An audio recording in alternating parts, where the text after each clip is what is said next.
It's Over Opinionated.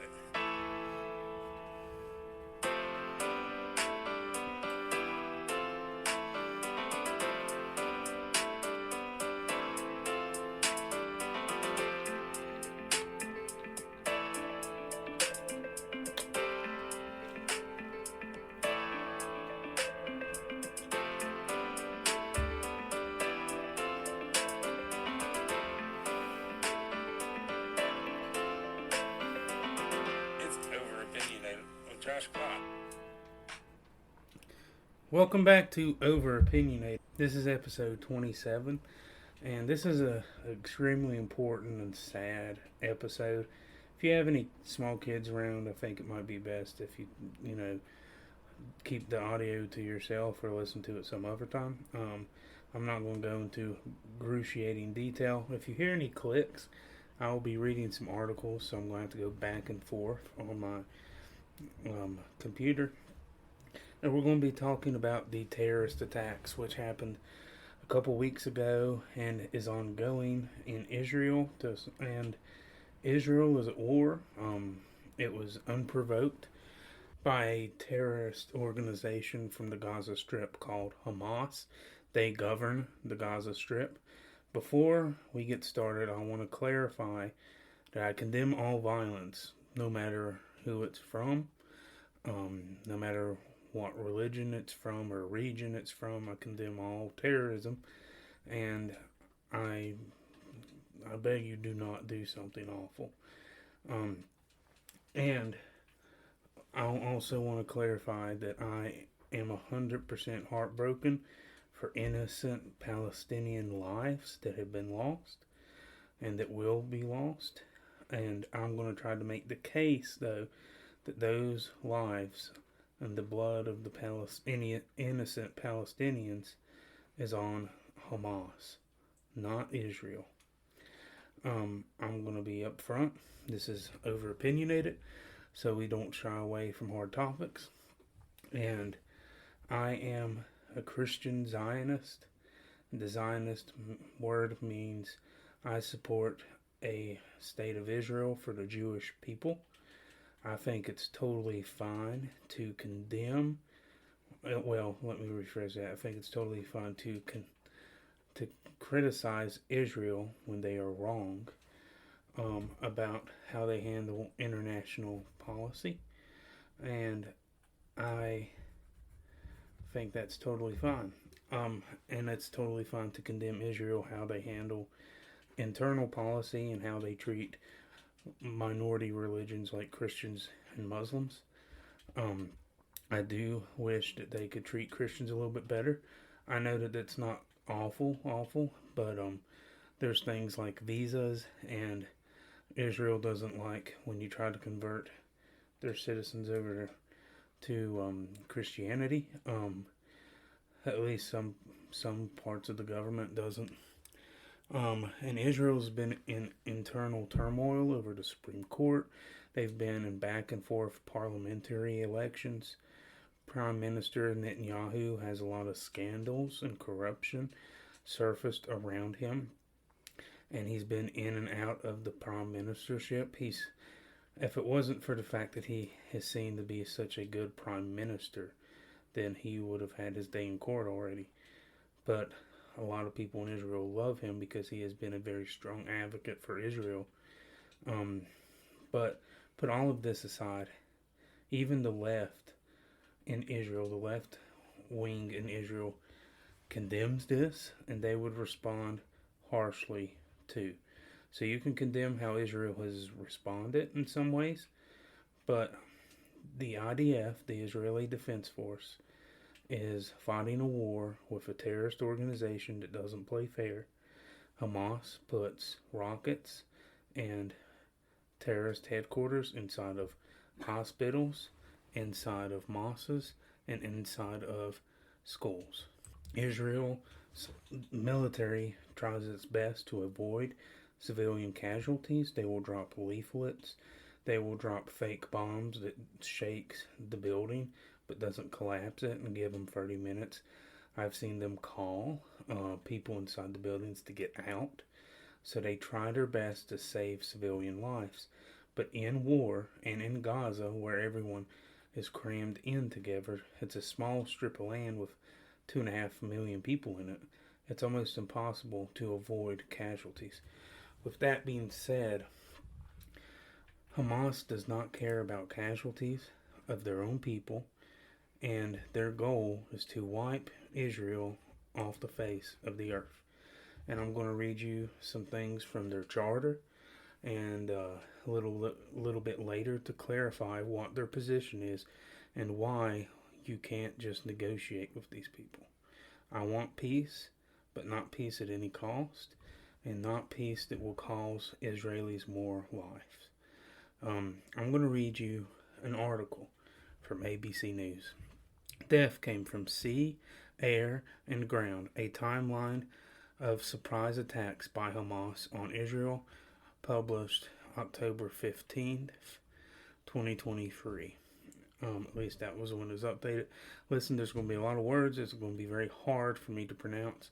That's going to be in Hebrew, or Arabic, or just in general. So please bear with me. We're going to start. As Israelis were wrapping up the 7-day-long Jewish festival of Sukkot on Saturday, sirens echoed across the country just before dawn, and the citizens soon realized it was not a false alarm. A full-fledged surprise attack was being waged from the air, the sea, and the ground by hordes of Hamas militants. Thousands of missiles fired from Gaza stretched throughout the sky and began raining down indiscriminately targets in Israel, sparking terror and leaving hundreds of bodies in the streets of cities and buildings decimated. Simultaneously, hundreds of armed fighters of the terror group, many on motorcycles, followed by bulldozers that breached fences separating Israel from Gaza and charged into cities, taking Israeli soldiers off guard and gunning down citizens. The lightning-quick, multi-progress ambush also include dozens of Hamas militants.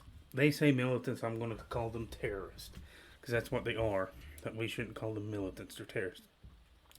In motorcades storming Israeli beaches and engaging in fierce firefights with Israel forces. Other armed Hamas attackers swooped into Israel through the smoke-filled spikes on paragliders. As those under attack rushed to safety in bomb shelters, groups of terrorists infiltrating the country marched into towns and into cables. That's a term. It's KIBBUTS. They're using, opening fire on homes and killing Israeli citizens at random. Terrorists burst into houses, shooting residents, begging for their lives, and taking others, including women, children, and the elderly, hostage, driven the terrified captives back into Israel as many of them screamed for help. So they took hostages to get more money, to get concessions from Israel, and one of them was, don't bomb any of our buildings without warning us first. So that's them admitting that Israel normally does warn them before they bomb a building. Their Hamas's full goal, as I will read later in the podcast, but their goal is to 100% wipe out the Jewish race and conquer, quote unquote, Palestine. And that means the Gaza Strip, the West Bank, and also the state of Israel proper. They don't want Israel to exist. And that's why Israelis and Zionists say, we cannot put down our guns, we cannot do this, we can't. It's hard to live peacefully and have this two-state solution because Islamic terrorism, radical Islamic terrorism, like groups from Hamas, want to kill us all. And they're 100% right on that. And listen, I'm not saying that they shouldn't have a two-state solution, but the Palestinian people are going to have to rise up and defeat Hamas somehow if they want a peaceful state, because Israel can't do that. It's going to have to come from within. I'm going to keep reading. A music festival where hundreds of Israeli young people danced throughout the night into the breaking of dawn suddenly became a shooting gallery for Hamas terrorists who arrived in vans with guns blazing and mowing down 260 partygoers and abducting others. So this is more of a left-leaning crowd, more kind of like Israel's version of hippies back then when we had more hippies in the 60s. And Hamas doesn't care that they're more left-leaning. They just kill them all. They shot 260 partygoers and abducted others. Disgusting. They don't care. These are civilians. And they obviously kidnapped others. Hamas leaders are now threatening to kill the hostages one by one and film the executions if their demands are not met. In one of the hardest hit areas near the Gaza border where ABC News was allowed in, entire Israeli families were slaughtered and bodies of terrorists killed in the attack remain sprawled in the streets, some next to the crashed motorcycles. Nearly every home in that town was bullet-ridden, and a gaping hole in a nearby border fence remained open and guarded by Israeli soldiers still engaged in intense firefights with the enemy. The bodies of numerous Hamas fighters have been found along the border, killed in chaotic battle scenes since Saturday night, the Israeli Defense Force said. Within hours of the attack that shocked the world, Israeli Prime Minister Benjamin Netanyahu was called it a dark day for his country and declaring war on Hamas. A veteran Israeli military official deemed the assault our 9/11. And if that's what you're seeing from the West. Listen, Israel is a small country in the Middle East, and it has about 10 million people. And 13,000 innocent lives were murdered. 29 of them Americans. Many was captured, took over to Gaza, and is now being held for ransom. Many women have been raped. Many of the elderly have been kidnapped.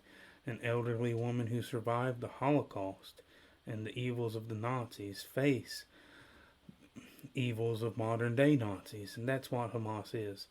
They are right in tune with the Nazis. They want to kill every Jew.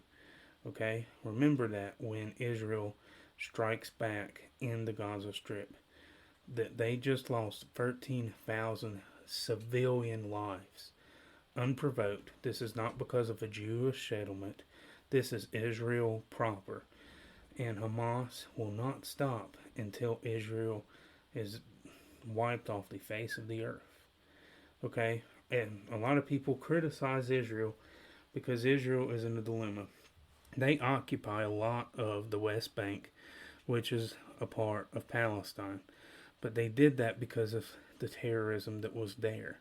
They have worked out a deal with the Palestinians there that they control some of it.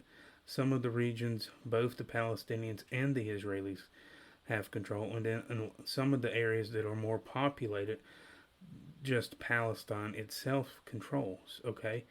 But Israel, because they have a population that is smaller than the Palestinians, have been setting up settlements in their occupied zone of the West Bank. The UN has condemned it. Many people say it's against international law. I'm not here to condemn it or say it was good or bad. It's very controversial, but I understand why Israel does it, because they are outnumbered and they get fought on by terrorists all the time. But this has nothing to do with the settlements. This is all about Hamas hating the Jewish race and wanting all of Israel. That's all it is. They're a terrorist, a radical Islamic terrorist organization that governs the Palestinians in the Gaza Strip. I'm going to keep reading. We have begun the process of naming and counting the dead, both soldiers and civilians. We are talking about unprecedented numbers.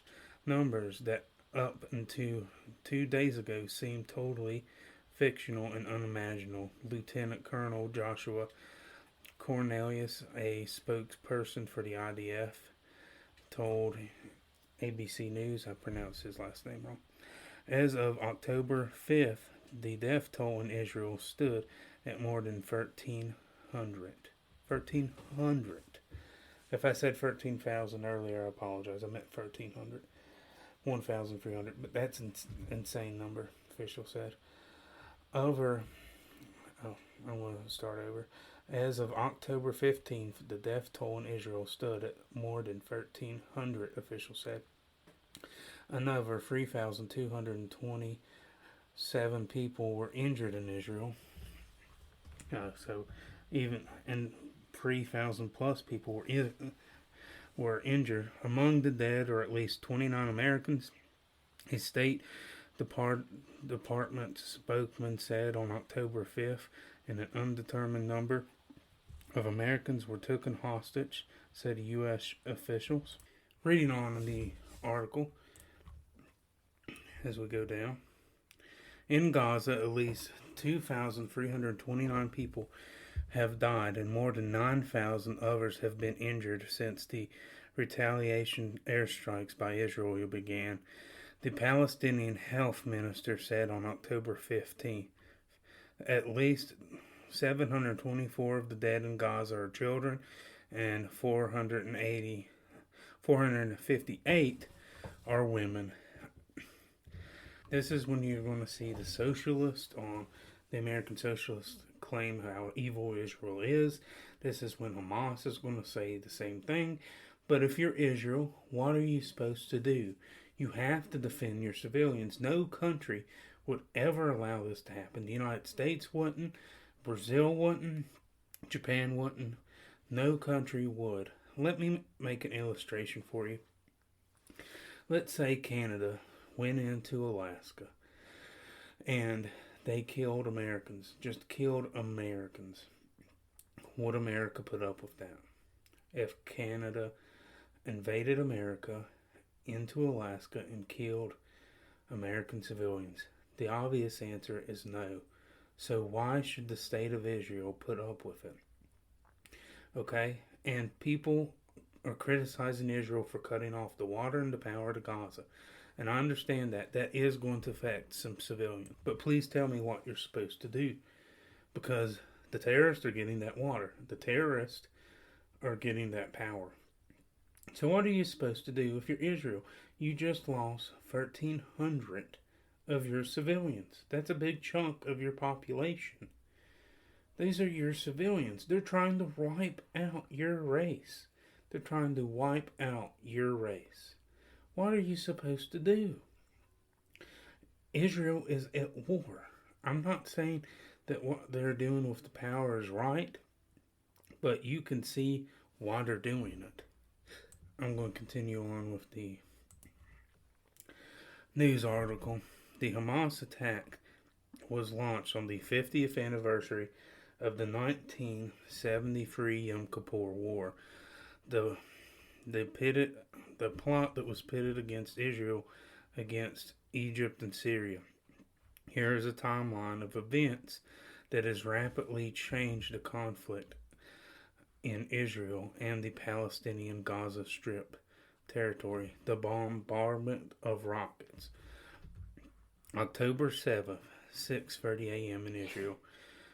Air raid sirens began sounding in Jerusalem around 6:30 a.m. local time, warning citizens of the attack progress and to immediately take cover.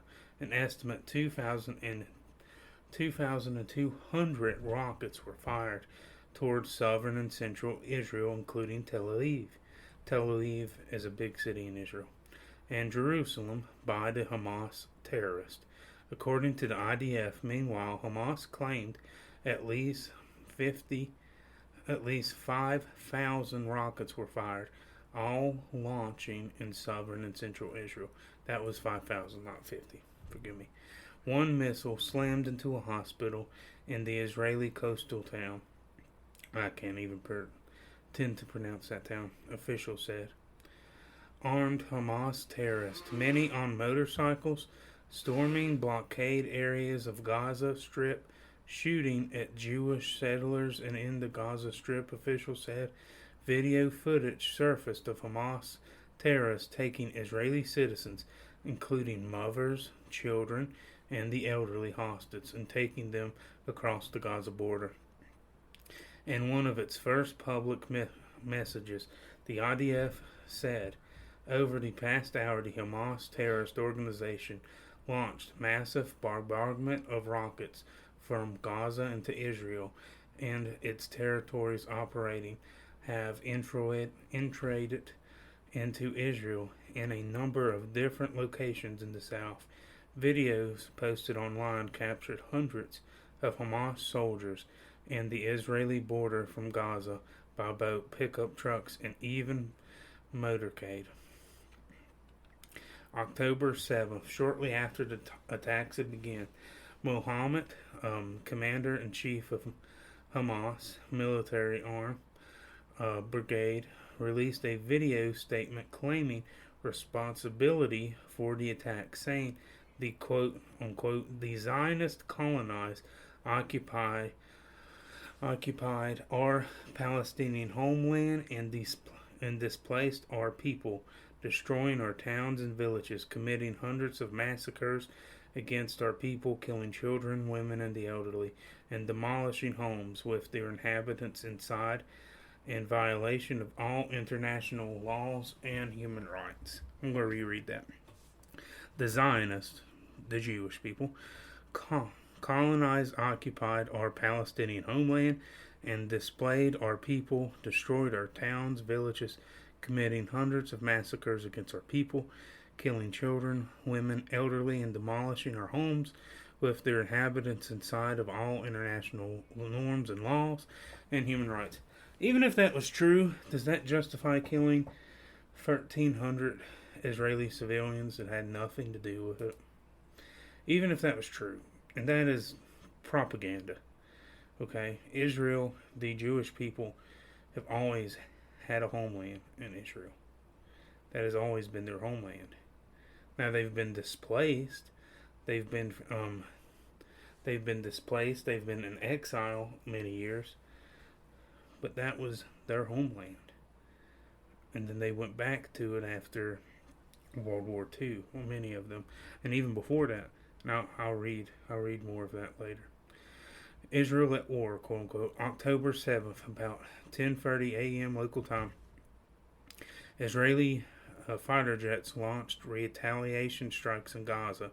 Video surfacing of a high-rise residential building and the mosque in Gaza City being bombed and flattened by Israeli airstrikes. October 7th, around 11:30 a.m. in Israel, Netanyahu made his first public statement telling his country Israel is at war. This is not a so-called military operation, not another round of fighting, but war, Netanyahu said. October 7th, around 8:30 p.m., U.S. Defense Secretary Lloyd Austin released a statement saying he is closely monitoring the situation in Israel and extends his condolences to the family of those who have lost their loved ones in Israel. Over the past days, the Department of Defense will work to assure that Israel has what it needs to defend itself and protect civilians from indiscriminate violence and terrorism, Austin said. October 7th, around 9:30 a.m., the White House announces that President Joe Biden will brief by senior national security officers on the appalling Hamas terrorist attacks in Israel. October 7th, just after 10 a.m., U.S. Secretary of State Anthony Blinken issued a statement condemning Hamas's attack on Israel, saying the U.S. will remain close contact with our Israeli partners. Quote unquote, the United States unequivocally condemns the appalling attacks by Hamas against Israel, including civilians and civilian communities. There is never any justification for terrorism. We stand in solidarity with the government and the people of Israel. We extend our condolences for the Israeli lives lost under these attacks, Blinken said in the statement. And I have had, if you're a fan of this show, you know that I've had many problems with Joe Biden's presidency. When it comes to handling this, though, I think Joe Biden has done a decent job. I really do, because he has put more U.S. Navy presence in the area, putting stuff off of Turkey, so Turkey can't ship in stuff to Gaza, and he is upping the United States Air Force in the area in case he needs to use them, and I doubt he will, but he's done a good job handling this, and that is a rare praise from me. And he's done all he could to help Israel. Right now, we don't have a Speaker of the House because Matt Gaetz is a jerk, and I will go over that later. But right now, we're going to keep reading. We'll go over the United States Speaker of the House controversy later in this episode. Around October 7th, 11 a.m., the White House announces that Biden has spoke with Netanyahu, telling the Prime Minister the U.S. condemns Hamas's assault on Israel. I made it clear to Prime Minister Netanyahu that we stand ready to offer all appropriate means of support to the government and to the people of Israel. Terrorism is never justified. Israel has a right to defend itself and its people. The United States warns against any other party hostile to Israel seeking to take advantage of the situation. My administration's supports for Israel's security is rock solid and unwavering, Biden said in a television statement. Quote unquote, we will win. October 7th, around 5 p.m., Netanyahu made a television address to Israel, repeating his early statements that Israel is at war and adding, we will win. This morning, Hamas launched a murderous surprise attack against the state of Israel and its citizens. Netanyahu said, we have been in this since the early morning hours, and I conversated with the heads of the secretary establishment in order, first of all, to clear out the communities that have been infiltrated by terrorists. The current is being held and carried out. At the same time, I have ordered an executive mobilization of reserves, and that we will return fire of a multitude that the enemy has not known. The enemy will pay an unprecedented price. In the meantime, I call for the citizens of Israel to strictly upheld to the directions of the IDF and the Home Front Command. We are at war, and we will win. 30 Israeli police officers killed in fighting. October 8th, around 5 a.m., at least 30 Israeli police officers were killed in fighting, mainly in Israel. I can't say that town's name. Where Hamas gunmen took control of a police station. Israel's officers announced that fighting is ongoing in 6 places, which sits with just 2 miles from the Gaza border, and that a rocket injured 4 people. The October 8th, around 9 a.m., the Israeli government confirms that a number of civilians and soldiers have been taken hostage. At least 100 Israel citizens and soldiers being held hostage by Hamas fighters, Israel's government press office said. Videos online showed a packed all-night music festival in a discrete town in southern Israel near the Gaza border being attacked by rockets and armed Hamas terrorists. On the ground, the footage showed women and children being dragged away in vehicles and driven back into Gaza. Israel Rescue Services said at least 260 bodies were removed from the venue of the music festival following the attack. Blinken said on CNN's State of the Union and CBS's Meet the Press that the State Department is trying to confirm reports that Americans are among those killed or taken hostage. Blinken told ABC News this week, author George Stephanopoulos, that the United States pledges its support for Israel. This is a massive terrorist attack that is gunning down Israeli citizens in their hometowns. And as we've seen so geographically, literally dragging people across the border, including a Holocaust survivor in a wheelchair, women, and children. How evil do you have to be? How evil do you have to be to kill 13,000 civilians and drag a Holocaust survivor who's already survived one group of Nazis, basically with another group of Nazis? That's what these people are. They might not wear swastikas, but they have the same goal of destroying the Jewish race. Anytime you say you support Palestine, remember, you can support the Palestinian people and want them to have a state. But remember, the Gaza is ruled by modern day Nazis. And I don't say that lightly. I don't call people I disagree with Nazis just because I disagree with them like many on the left do. Hamas wants to kill all Jewish people. Remember that. They dragged a woman who survived the Holocaust in a wheelchair to Gaza in her 80s, probably close to her 90s. They murdered 40 babies under the age of 1. Murdered 40 babies. How can you kill 40 babies? No matter what race or religion their parents belong to. Looking in the eyes of that, I'm going to show you why they do that. And it's evil. I'm going to read you guys a little bit of something else. If you want to go read that article, it shows a timeline of how Hamas broke into Israel and killed a lot of their civilians. And just remember, before I move on, 1,300 Israeli civilians. The rape of women, the kidnapping 260 concert goers, and 40 babies under the age of 1.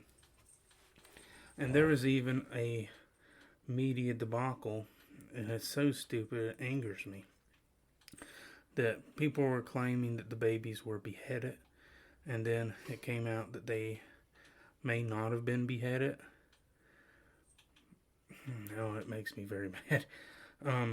And so people were saying that this was fake news from Israel and this was Zionist propaganda.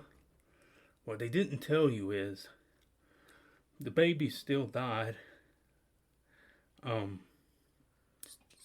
So it's evil. It doesn't matter exactly how they were murdered. I mean, I understand that it can for pain, and I hate it. But those people, Hamas, those radical Islamic terrorists, looked at 40 babies and said it was better to kill them so they could win their war of jihad and take over Palestine. Those babies had nothing to do with this conflict. They had nothing to do with the history behind it. They had no choices. They've never been able to act on their own free will. Who knows if they would have been even religiously Jewish. They were just murdered.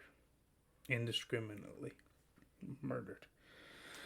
I'm going to read you a few timelines from the history of Zionism, the history of the state of Israel, and give you a bigger picture of why this atrocity happened and why many others have happened. I want to read you a summary of the conflict that has been going on for a long time now between the Arabs, Palestinians, and the Jewish Israelis and the history of Israel. I'm going to read you a summary of it from thehistorychannel.com. And I know the History Channel can be a little weird sometimes, but they have a very good summary of it. Okay, the early history of Israel. Much of what scholars know about Israel's ancient history comes from the Hebrew Bible. According to the text, Israel's origins can be traced back to Abraham, who is considered the father of both Judaism through his son Isaac and Islam through his son Ishmael. Although Ishmael, being the son of Islam, is debated. Abraham's descendants were thought to be enslaved by the Egyptians for hundreds of years before settling in Canaan, which is approximately the region of the modern-day Israel.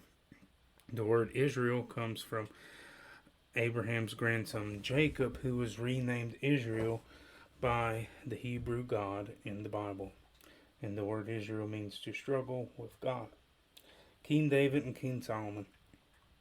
King David reigned around 1000 BC. His son, who became King Solomon, is credited with building the first holy temple in ancient Jerusalem in about 930 BC. The area was divided into two kingdoms, Israel in the north and Judah in the south. Around 722 BC, the Assyrians invaded and destroyed the northern kingdom of Israel. In 568 BC, the Babylonians conquered Jerusalem and destroyed the first temple, which was replaced by the second temple in about 516 BC. For the next several centuries, the land of the modern-day Israel was conquered and ruled by various peoples, including the Persians, Greeks, Romans, Arabs, Turks, Crusaders, Egyptians, and Islamists, and others. So this has always been a very bloody region. It was ruled by the Roman Empire, it was ruled by the Persians, it was ruled by the Turks, and then you had the Crusader states. But that does not justify anything Islamic terrorism and Hamas is doing in the region. It doesn't justify killing 40 babies. It just gives you more information on it. It does not justify any of this awfulness. Now we're getting to the Balfour Declaration. From 1517 to 1917, what is today Israel, along with much of the Middle East, was ruled by the Ottoman Empire. But World War I drastically altered the geopolitical landscape in the Middle East. In 1917, at the height of the war, British Foreign Secretary Arthur James Balfour submitted a letter of intent supporting the establishment of a Jewish homeland in Palestine. The British government hoped that the former declaration, known therefore as the Balfour Declaration, would encourage support for allies in World War I. When World War I ended in 1918 with Allied victory, the 400-year-old Ottoman Empire rule ended, and Great Britain took over what became known as Palestine, modern-day Israel, and Jordan. The Balfour Declaration and the British mandate over Palestine were opposed by the League of Nations, were approved by the League of Nations in 1922. Arabs vehemently opposed the declaration, concerns that the Jewish homeland would mean the subjugation of Arab Palestinians. The British controlled Palestine until Israel in the following and the end of World War II became an independent state in 1947. Zionism grew in popularity because the evils of the Holocaust, and that the idea that Jews needed their own state to prevent such evils from happening again. What this article forgets to realize is that Britain also promised a united Arab state. Okay? That's the only thing missing from this article. So Britain promises a Jewish nation in Palestine. Okay? And it promises a continuous Arab state. Those are contradictory. And you can't happen. So they made contradictory promises. So the root of this problem goes back to too many promises by the British Empire. Okay, and now radical Islam has a huge problem with this as well. The neighboring states of Egypt and Jordan not taking in any Palestinian refugees. They still won't take in refugees from Gaza right now, when Israel's telling the people of the north to go south, and they're telling the people the south of Gaza to try to get into Egypt because they don't want to kill innocent Palestinians, believe it or not. But Egypt will not let them in. Why? You'll have to answer that. Conflict between Jews and Arabs. And I'm going to keep reading this history article. Throughout Israel's long history, tensions between Jews and Arab Muslims have existed. The complex hostility between the two groups date all the way back to ancient times, when both populated the area deemed it holy. Both Jews and Muslims considered the city of Jerusalem sacred. It contains the Temple Mount, which also includes the holy sites of a famous Islamic mosque that I can't pronounce, the Western Wall, and the Dome of the Rock. The Western Wall is the last surviving piece of the Second Temple that was destroyed by the Romans in 70 AD. Much of the conflict in recent years had centered around who was occupying the following areas: Gaza Strip, a piece of land located between Egypt and modern-day Israel; the Golan Heights, a rocky plateau between Syria and modern-day Israel; the Western Bank, a territory that divides parts of modern-day Israel and Jordan. The Zionist movement. In the late 19th century and early 20th century, an ongoing religious and political movement known as Zionism emerged among Jews. Zionists wanted to reestablish a Jewish homeland in Palestine.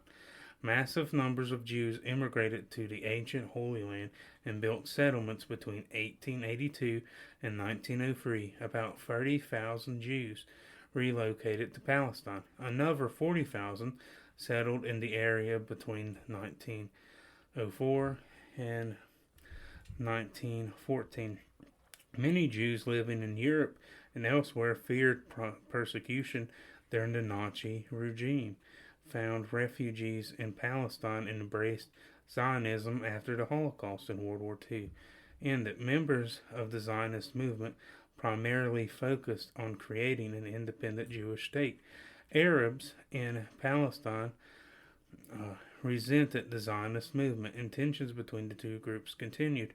An Arab nationalist movement developed as a result. Israeli independence. The United Nations approved a plan to partition Palestine into a Jewish and Arab state in 1947, but the Arabs rejected it.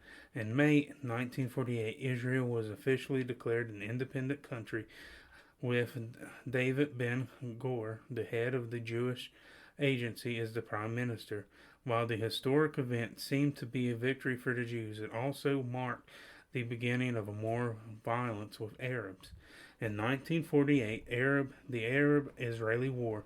Following the announcement of an independent Israel, 5 Arab nations, Egypt, Jordan, Iran, Syria, and Lebanon, immediately invaded the region in what became known as the 1948 Arab-Israeli War.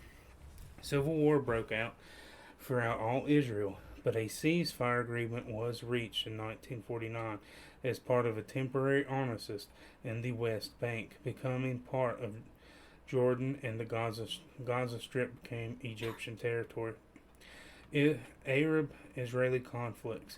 I want to read you a list of these conflicts, and it's going to highlight that the Arabs and the Palestinians do not want a Jewish state or Jewish people to exist.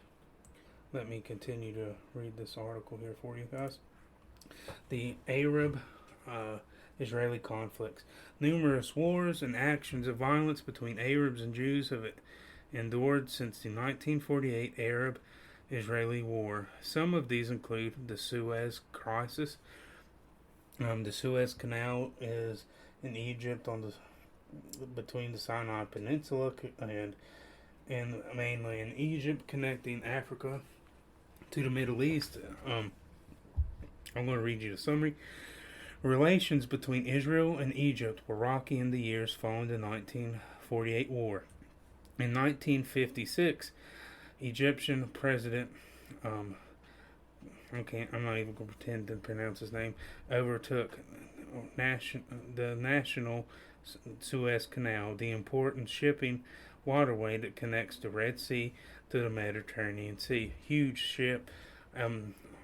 A year ago or so, a boat got stuck in it because it's an old canal, and it got stuck in it sideways, and it was kind of an international crisis because we ship goods from Asia and to Europe and then to North America and everywhere. Odds are you've probably got something off of a ship that crossed the canal. I'm going to keep reading. With the help of British and French forces, Israel attacked the Sinai Peninsula and overtook the Suez Canal. Okay, the Six-Day War. And what started as a surprise attack, Israel in 1967 defeated Egypt, Jordan, and Syria in 6 days. After the brief war, Israel took control of the Gaza Strip, the Sinai Peninsula, the West Bank, and the Golan Heights. These areas were considered occupied by Israel. Okay, once again, Egypt, Jordan, and Syria was going to attack Israel and surprise them, try to defeat the state. Israel got a jump on it, and the Israeli Air Force absolutely destroyed Egypt, Jordan, and Syria. That's what happened. So Israel took some land for precaution. Now, some people criticize Israel and say that they took too much land, and you can make a fair claim for that. But they took that to negotiate with. They took the whole Sinai Peninsula, which is probably bigger, if it's not bigger than Israel itself. It's a very big piece of land, and that also has the Suez Canal. They took the Golan Heights, which Israel now considers a part of their country today, from Syria, and they took the West Bank, which is Palestine, but was being ruled by Jordan at the time. The Yom Kippur War.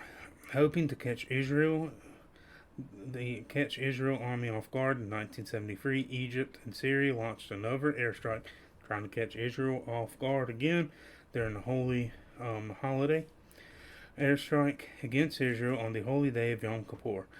The fighting went on for 2 weeks until the UN adopted a resolution to stop the war. Syria hoped to recapture the Golan Heights during this battle, but was unsuccessful. In 1981, Israel annexed the Golan Heights, but Syria continued to claim it as territory.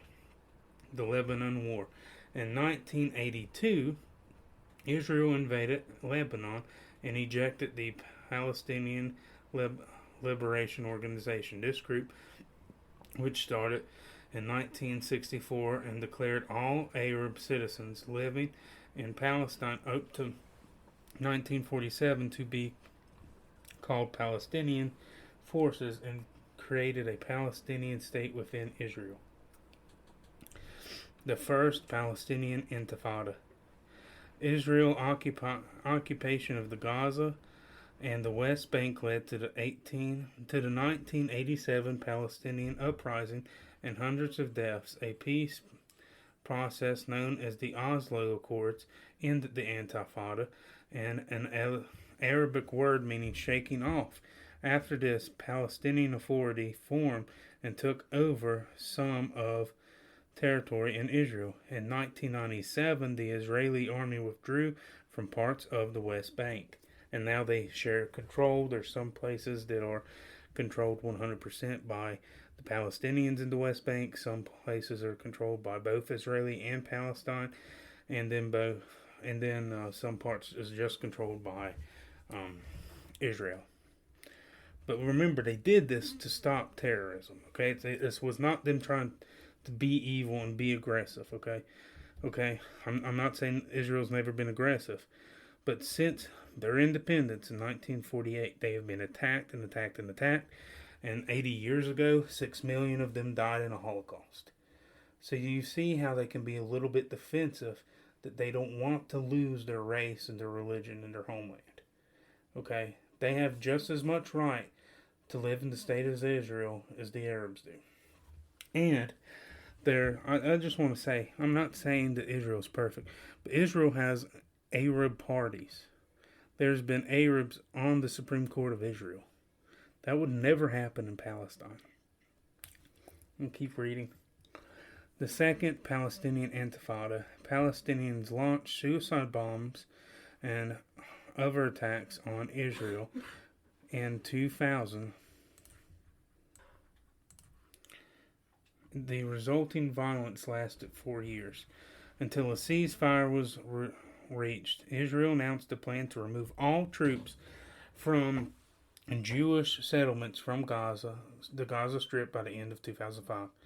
And so since 2006, there has been no Jewish people in Gaza living, no settlements. Israel drove them out with their military.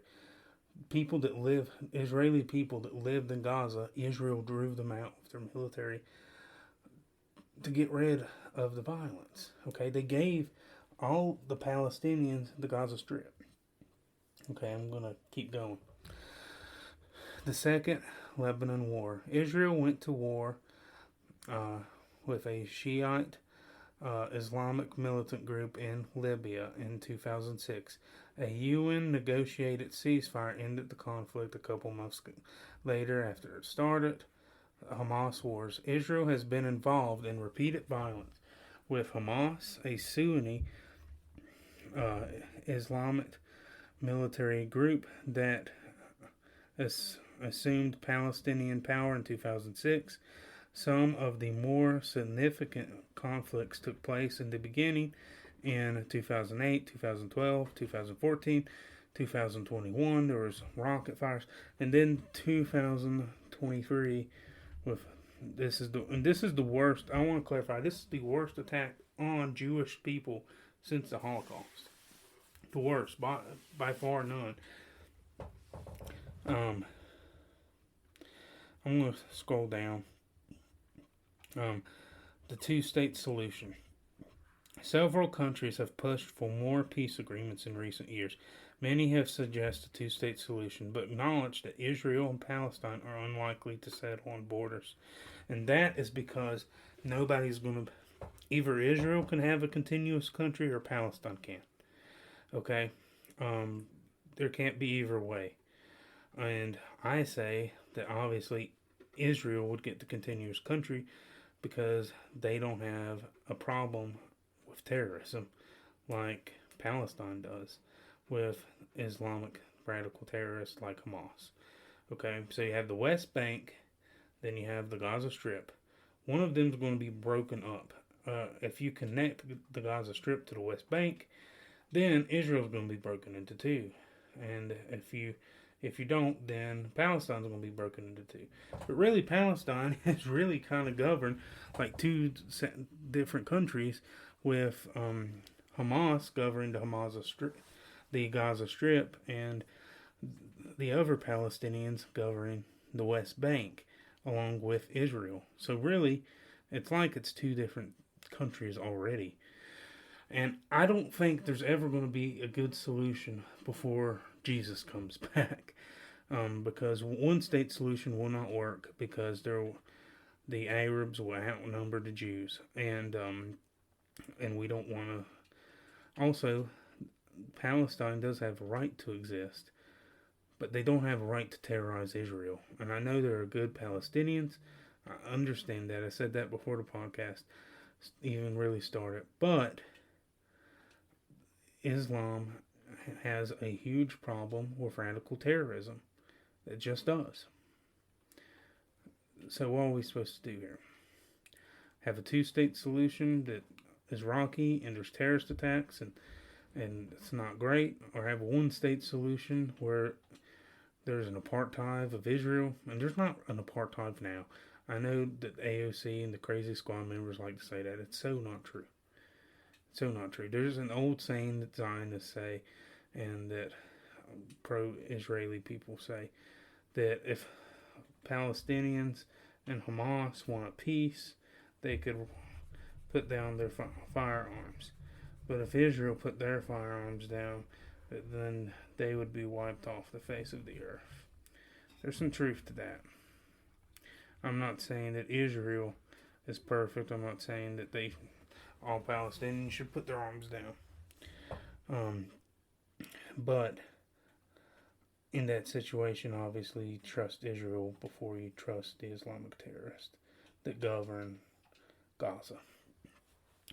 Israeli Prime Minister Benjamin Netanyahu has supported the two-state solution, but has felt pressured to change his stance. Netanyahu also been accused of encouraging Jewish settlements in Palestine, areas where still back the two-state solution. And I explained the settlement crisis to you earlier. The United States is one of Israel's closest allies. In a visit to Israel in May in 2017, United States President Donald Trump urged Netanyahu to embrace the peace agreements with Palestine, and in May 2018, the U.S. Embassy relocated from Tel Aviv to Jerusalem, which Palestinians perceived as a sign of American support for Jerusalem as Israel's capital. But it is Israel's capital. They might not like it, but it is. Palestine responded with protests at the Gaza-Israeli border, which were met with Israeli forces, resulting in the deaths of dozens of protesters. Which is sad, and I don't like that, but that's how the region is. And listen, you can give appeasements to the Palestinians, but like I said, Islamic terrorism will not allow a peaceful two-state solution. I hate to say it. I wish it wasn't true. I don't want a peaceful two-state solution. But it seems as though Hamas will never want that. I want to pull you up a PDF. I downloaded talking about Hamas. Okay. Here is a PDF I downloaded. You can go online and download it too. And it shows the Hamas's charter. This is from the the Intelligence and Terrorist Information Center at the Centers for Special Studies, CSS. And this is going to give a brief overview. On January 25th, 2006, the Palestinian Legislative Council elections were being held. Dr. Mohammed al-Zahri, senior Hamas leader in the Gaza Strip and candidate for post of foreign minister, stated that Hamas was committed to the ideology of its 1980 charter. He noted empathetically that the movement would not change a single word in its charter, which calls for the destruction of Israel, and would not become a purely political movement, but quite the opposite. It would continue its policy as the resistance. And we're going to continue reading this PDF. I want to go down to Article 7 of the Charter.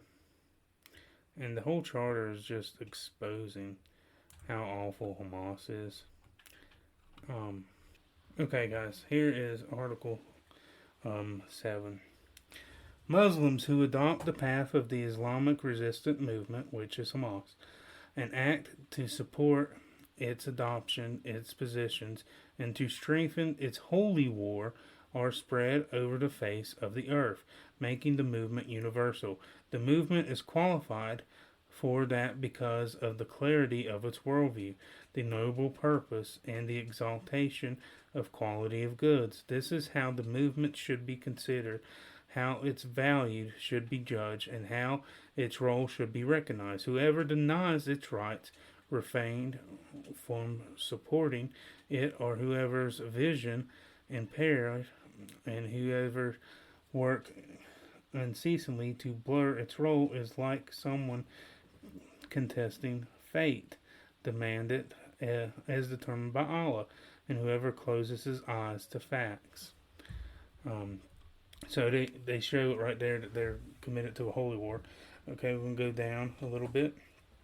This is still in the Article 7. The Islamic resistance movement is one link in the chain of holy war in its confrontation with the Zionist invaders, has had a strong connection with and is linked to the Holy Martyr and his jihad war brethren from among the Muslim Brotherhood since 1936, which is in Egypt. From there, it is closely related and connected to the links, namely the Holy War of the Palestinians, in an effort. Okay, here's some important stuff. Efforts in Holy War of the Muslim Brotherhood of the War of 1948 and jihad operations of the Muslim Brotherhood in 1936 and afterward. Okay, here we go. Here's some good stuff. Actually, the links are distant from one another in time, and the objects placed before the jihad warriors by the followers of Zionism to stop jihad from continuing. Nevertheless, the Islamic resistance movement aspires to bring the promise of Allah to pass, no matter how long it takes, as the Prophet Muhammad, as the Prophet Muhammad, may the prayer of Allah and the blessings of the peace be upon him, said. Okay, this is a quote. I'm quoting Hamas that is quoting Muhammad. I'm not making a comment on the Islamic religion. I'm making a comment on what Hamas interprets this religion to be. Okay, I want to clarify that. This is what Hamas is saying Muhammad is saying. This is in their charter, and this is what they believe. Okay, and this is the quote from Hamas, from Muhammad.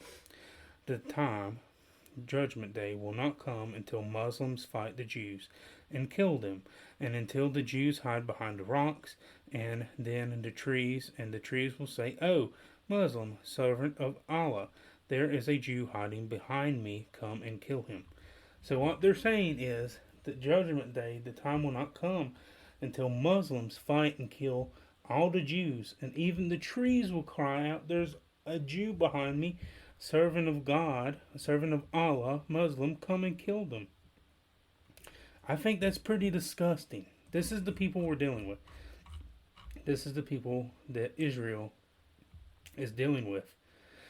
Hamas wants nothing but the destruction and murder of all Israelis, all Jewish people. That's what they want.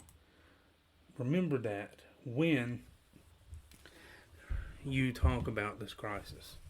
And remember that when you compare Hamas to the IDF. There is no comparison. Alright, we're going to transition and talk about the Speaker of the House. Okay, so a little bit ago, a couple weeks ago, the Speaker of the House was voted out by 8 Republicans and all of the Democrats. And I'm going to read you an article from CNN that's actually pretty good. I know they lean left, but this is a good article. Jordan faces grim prospects in speaker fight after a whirlwind week for GOP House. After a series of setbacks, Republicans ended the week no closer to electing a speaker. A deep international division has left the conference struggling to govern in the House in a state of paralysis.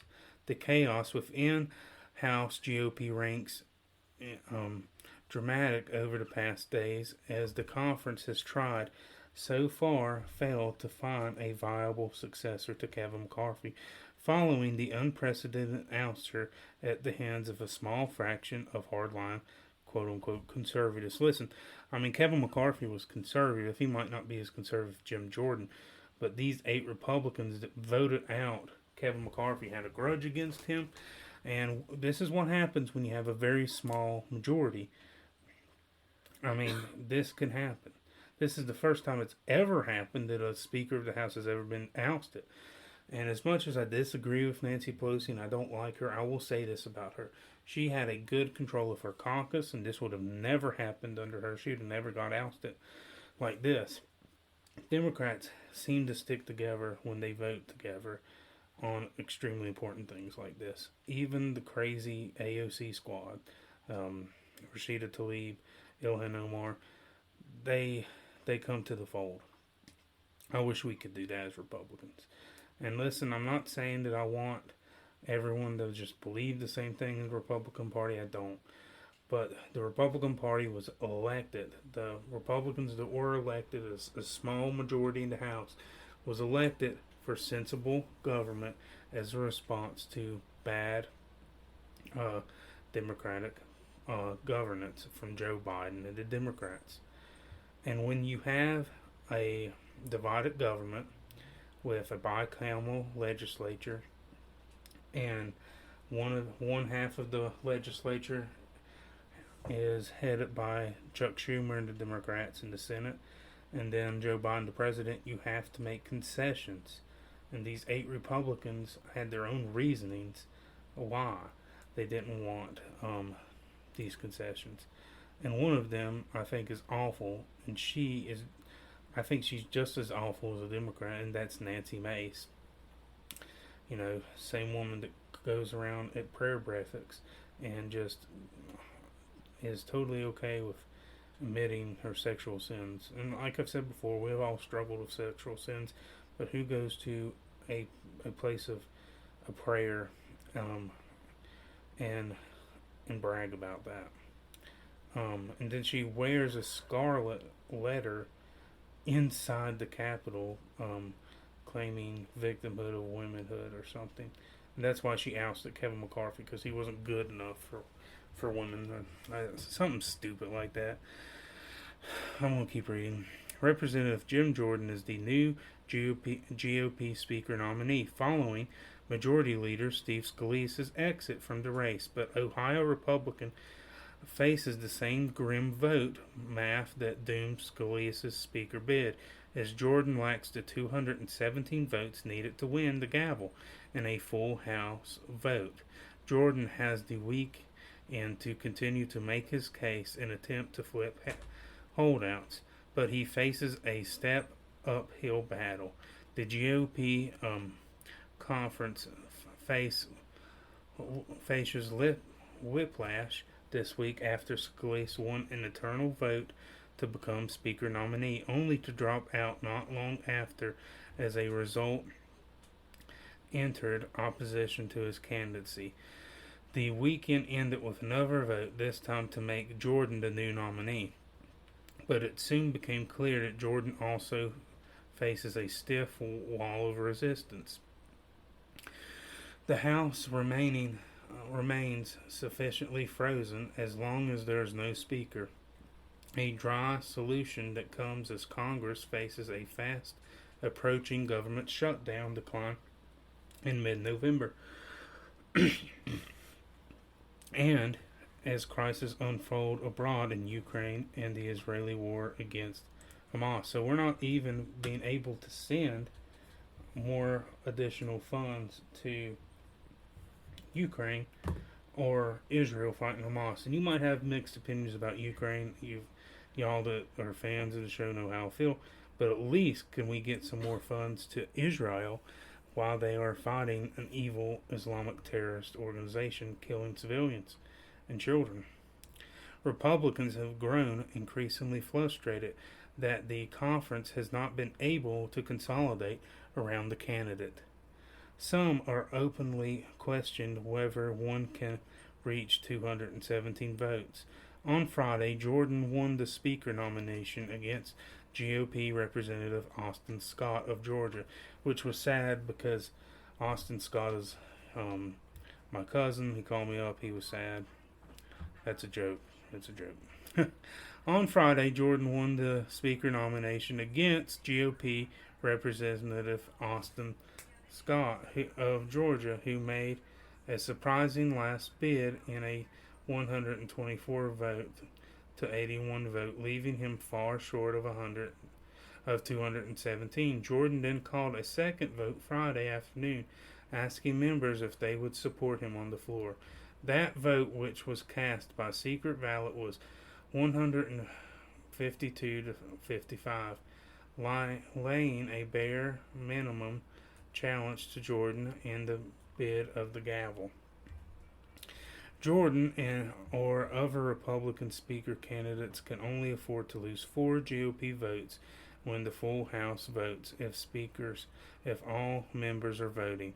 Representative Mike Garcia of California said on Friday that Jordan and his team will have 48 hours to make phone calls to understand why people aren't quite yet, and hopeful to get them before Monday, as he expects confidently that Jordan can ultimately prevail.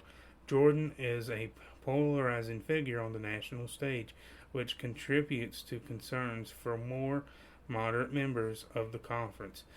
Though hardliners like Representative Marjorie Taylor Greene and Matt Gaetz have celebrated his nomination, I think Kevin McCarthy was ousted by Democrats and Republicans because he made multiple contrary promises that he never intended to keep, Gaetz told CNN on Sunday. Jordan puts us back on a path to financial sanity, and he gets the Republican Party back into fighting posture, and we need to win elections and push our policy objectives. Jordan has been the key House GOP investigations of chair of the Judicial Committee and has long-standing representation as a conservative alligator who helped found the hardline House Freedom Caucus.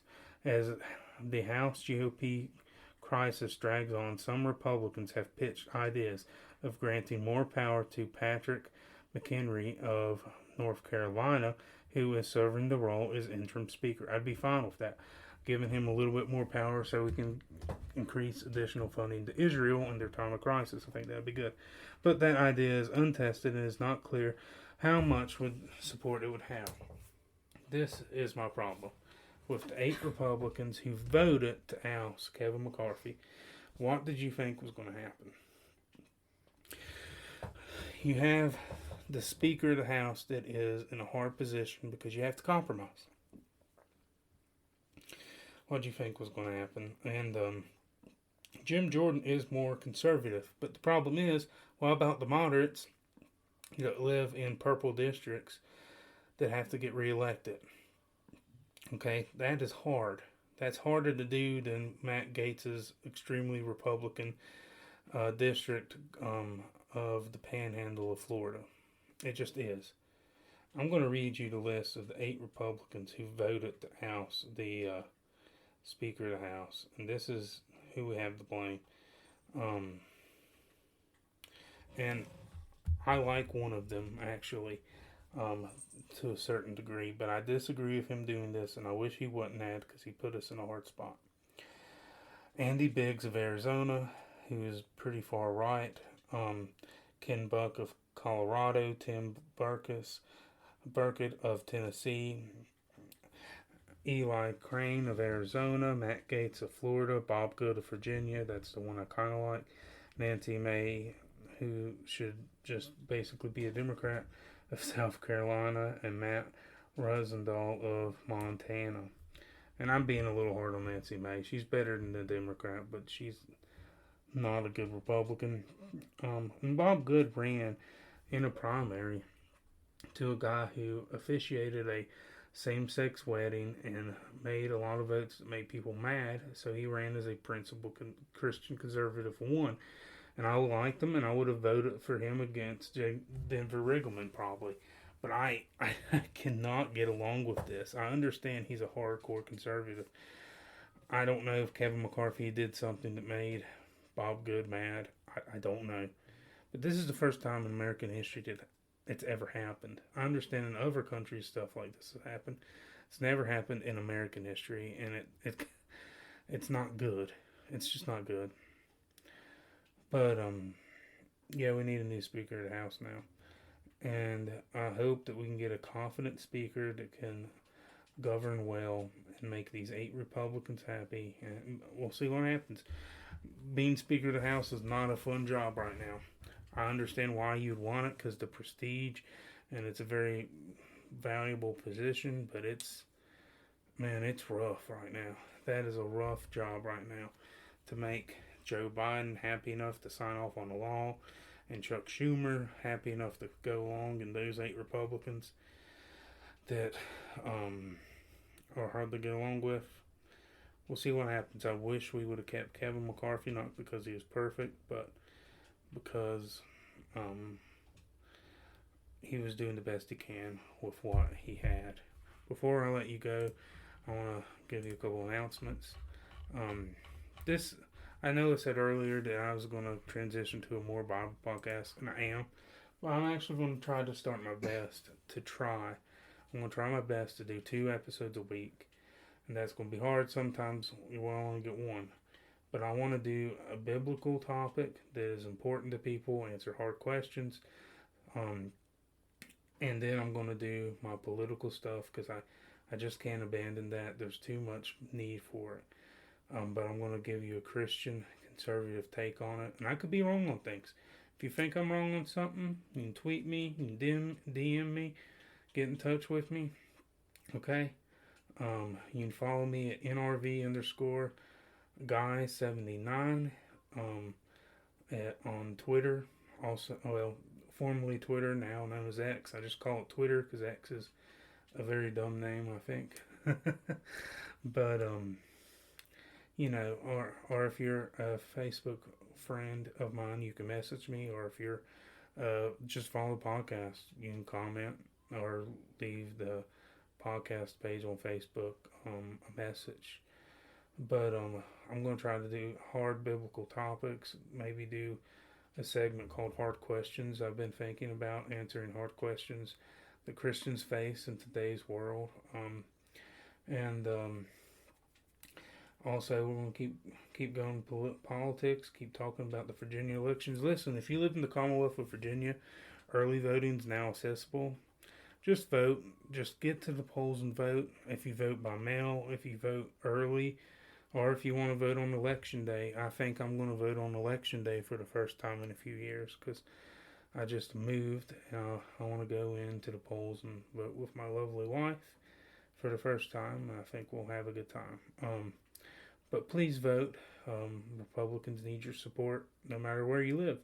And vote open, make sure to vote for good local candidates. Not everywhere does a local candidates on a Democrat or Republican ticket in Virginia. Most places do, but there's a few that don't. My former home of Giles County, we didn't run Republicans and Democrats at a local level. But everyone had a little bit of an idea still. And sometimes we'd have Republicans run against Republicans. But, so just make sure to go out and vote and try to get involved as much as you can and you feel led to. Please pray for this podcast. Please pray for me as I'm trying to grow in the Holy Spirit and trying my best to manage this life I have. I think God's put a few things on my heart in my personal life. He's put a sign ministry on my heart where I go out and hold Bible scriptures up and offer to pray, kind of a street Ray Comfort style of evangelism. I want to reach the lost, and I don't care what political party you vote for. I want you to go to heaven, and we'll bash out the politics later. And God loves everybody. I believe with all my heart that God loves everybody, and if you repent and believe in Jesus and you have a relationship with Him, you go to heaven. It's not because what we do. But if you hear some background noises, coughing, that's okay. We've been struggling with some colds here, but I am trying to edit. We're going to try pretty soon, hopefully by the end of the month, getting a YouTube channel up and also a Rumble channel up as well, which Rumble is a lot like YouTube, but they're a lot less strict on the things you can and cannot say. But I'm going to try to put up a YouTube safe version. But if you can't find me on YouTube, try Rumble. And we're going to try to get that up soon. You can, and obviously you can listen to me on Spotify and Apple Podcast and a lot of places actually. So we're going to work to get our podcast out more. Share, pray for us if you want to. You go to patreon.com/Over Opinionated 679 and support me. I really appreciate that. And I'll give you the Bible verse and I'll send you on your way. Alright, guys. Our Bible verse of the day is coming from King David in the Psalms. Psalms 56, verses 8 through 9. Record my miseries and list my tears on your scroll. Are they not in your record? Then my enemies will turn back when I call for help. By this I will know that God is for me. I love King David. I love reading about King David in the Psalms. He never ceases to capture the human heart. He's vulnerable when he needs to be. He's a warrior when he needs to be. He's man after God's own heart, even after a great and evil sin he committed by killing someone to cover up an affair. He repented and God still forgave him. But I think this goes with what's going on in Israel. And I want to end on a prayer. I'll end on a request to pray for all the Palestinians to get saved and all Israelis to come to Jesus, okay? Just because I support the state of Israel, doesn't mean I support them religiously. I believe they're in rebellion to God, and they need to repent to get saved. Now, I think God's going to save a lot of them at the end of time, but I think God can save a lot of them now, and the Palestinians. And pray, remember Jesus said, pray for those who persecute you, pray for your enemies. Pray that God will soften the evils of Hamas, okay, and all terrorists around the world to come to Jesus, because God can save anyone. We must have faith. Thank you all for coming to this podcast. Everyone that comes to this podcast only for a moment, it means so much to me. You mean a lot to me. And I try my hardest to get you good content out there that you can learn, have a good time, and we're going to keep going. We're still in the baby stages, but we're going to keep learning. God bless you all. You have a great week. In Jesus' name, Jesus is King.